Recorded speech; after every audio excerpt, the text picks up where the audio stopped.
bienvenue dans Culture Bus. Au programme aujourd'hui, une immersion dans les trésors des Yvelines avec le bus 401.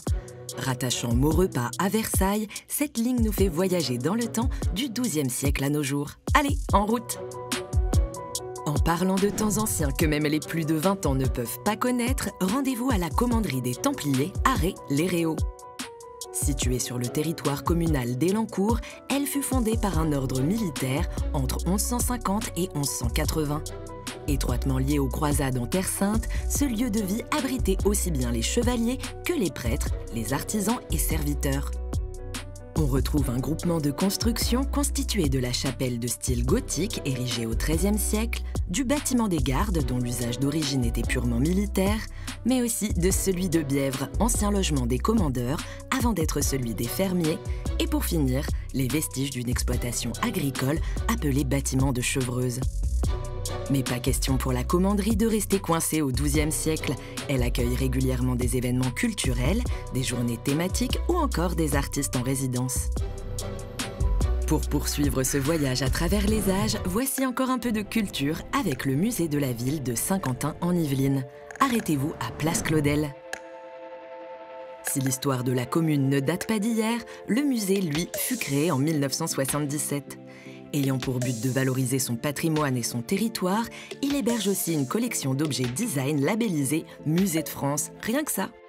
On y retrouve donc une exposition permanente retraçant l'évolution de la zone de l'Antiquité à nos jours. Oui, en effet, ça fait une sacrée paire d'années. Histoire de l'agglomération, nouvelle ville ou encore outils en lien avec le développement économique ou la vie rurale, ici la ville et ses alentours se racontent à travers différents supports.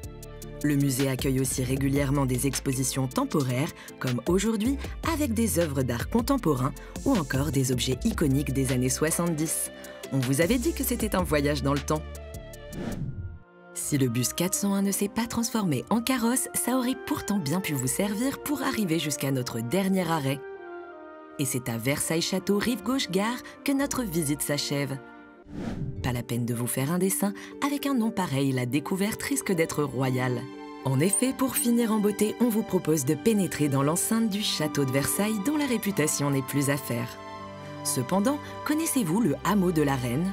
Né sous l'impulsion de Marie-Antoinette, c'est en 1777 que la première pierre est posée.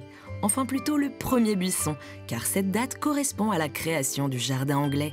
Viendra ensuite la construction d'un véritable petit village bâti autour d'un nouveau lac. On peut y voir le moulin, le boudoir, le billard, le réchauffoir ou encore la maison de la reine.